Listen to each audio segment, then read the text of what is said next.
mother's freezing. The family's in Paris, so we decided to do the big bus tour.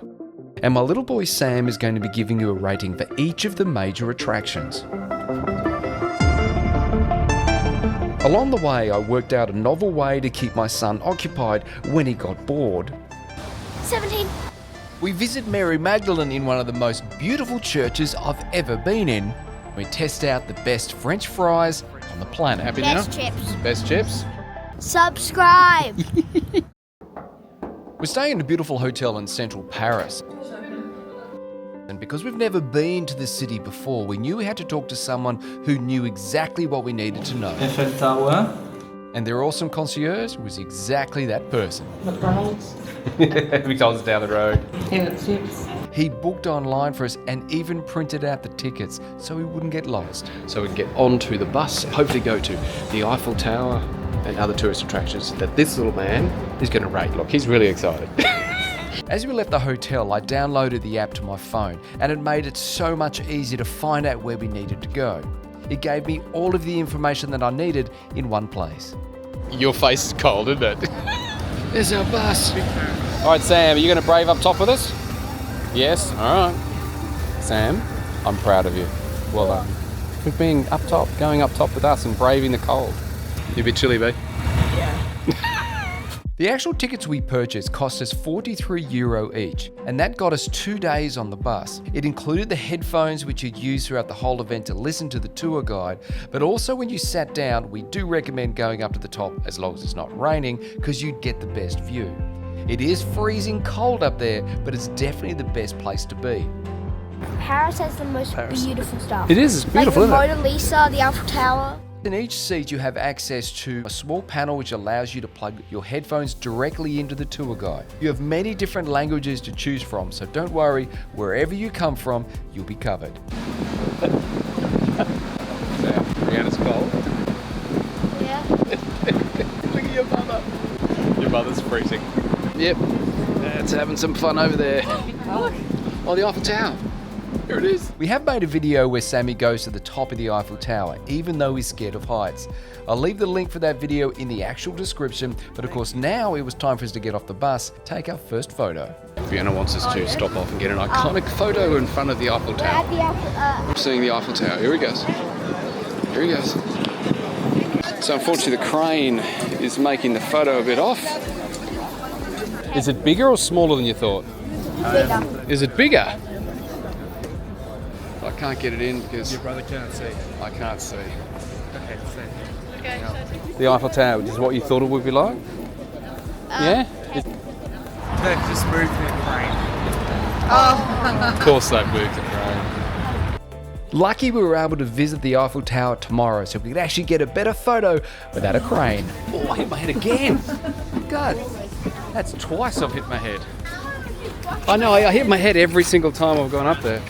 At this point, the weather rolled in and it made it virtually impossible to have fun on the tour. So we decided to delay the next stage of the tour to the second day. Are you learning French? You're trying to learn French? That's German. Okay. Have you learned French? Because your brother's teaching you German in Paris. It's not going to work. How do you say thank you in French? No, how do you say thank you? Not Chinese. I have no idea. Say hello to me in French. Bonjour. Bonjour. Say thank you to me in French. Thank you. No, say thank you to me in French. Merci. Merci. Say, how do you say yes? Oui, oui. Yeah, thank you. Thankfully, the rain had disappeared, but it was still freezing. Our first stop today is a tourist spot I've been looking forward to since we arrived in Paris because I just love history. This is what I wanted to see. Look at that. How can you not come here? The arch was commissioned by Napoleon Bonaparte to actually help celebrate France's military triumphs. We're going to touch history, all right? Don't give me that face. We're going to touch history. The first stone was actually laid on the 15th of August 1806, but it took 30 years to complete. That's history right there. Unfortunately, Napoleon died in 1821 and he couldn't see its completion. This stone was laid by someone when it was actually made for Napoleon. This person probably saw Napoleon in the flesh walking underneath it.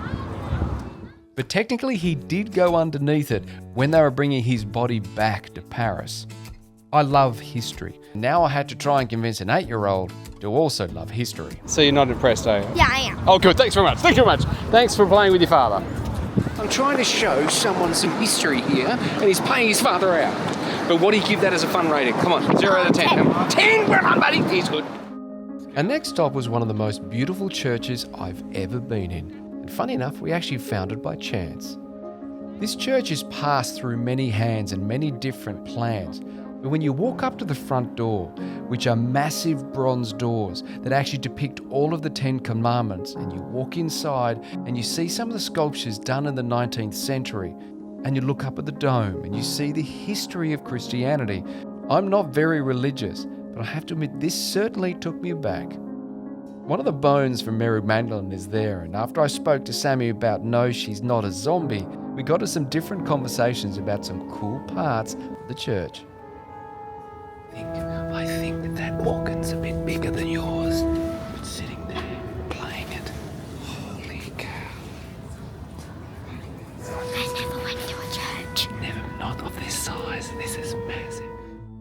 This church is just unbelievable. And if you can get along to see it, I would highly recommend it. I'm not very religious, but wowzers. That place is big. It's good, but it's definitely bigger than our home. Yes, certainly bigger than our closet. Someone's getting a little bit bored. I don't blame him. He's skipping. See? Told you. Sam was now starting to get bored, so I had to come up with a plan to try and keep him occupied between locations. 9, 10, 11, 12. Well, yeah, you're definitely winning. Just so everyone knows, we're counting the flags as we're going away to keep him 18. occupied. 18. 18. He's 18. How much am I?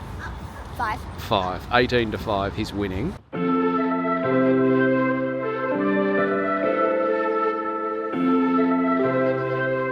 So now we headed off to the Army Museum, which I was hoping the cannons and the pirates would spike his interest. The best way to see this massive museum is with one of the audio tours.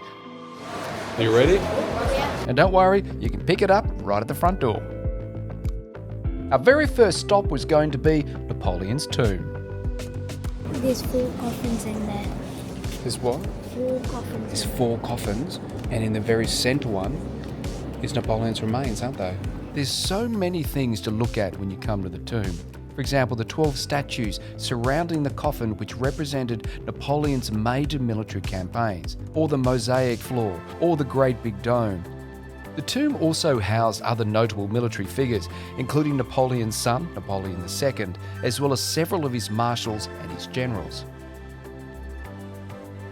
You can access the tomb by going to the doors at the very back of the complex. Be prepared. Quite creepy. Have you walked into a crypt? No? This is our first crypt. There's zombies. Definitely 10? 10 out of 10? I agree. Does it feel creepy seeing someone's crypt? Yes. Yeah. It feels like he's walking to us. I know. It's creepy. After leaving the tomb, I convinced the boys to go to the next location I was really looking forward to, the medieval section. And I'm so glad we did, but I'm not sure Sam was as keen as I was. Suits of armour for knights I expected, even for their horses. The one thing none of us expected was suits of armour for their kids.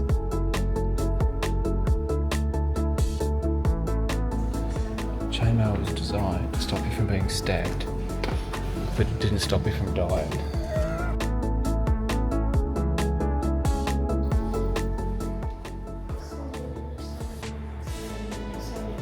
Imagine that coming at you, that'd be scary. Okay, so no one was interested in the suits of armour except me, so I decided to take them to some place I knew they'd be interested in. This is the Hall of Cannons, Samuel. Well, okay then, maybe not. It was certainly worth it. What do you give it out of 10 on the funometer? 5. 5 out of 10. Oh well. Where? No, you counted that one. No? Oh yeah, can we get off here? So we got back on the bus, and after arguing who was winning the spot the red flag game, 23, there, 25. 25, will you let me catch up? 25 to 8. I think you should like pause for a minute and let me catch up. It was time for us to head off to the Louvre. You gonna get through the Louvre? There we go. Ooh, tight fit. Tight fit. Oh my lordy lord. Tight fit. Now, I thought originally we would just turn up the museum, get off the bus, and go get a ticket. Well, it's not that easy. So there's the Louvre, mate. There's a slight issue with crowds. Let's all think positively. Let's think of these people just don't want to see the Louvre and it's just us. What do you think? Are you going to think positive, Sam? Come on, think positive. Think positive, mate. How do we get in? Can you see? Yeah, but there's a big line. How we get in there, what we do, where's the line start, and everything else. And this looks like it's really packed. The line's going to kill us.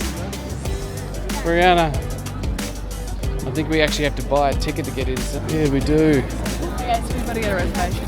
Visitors with reservations.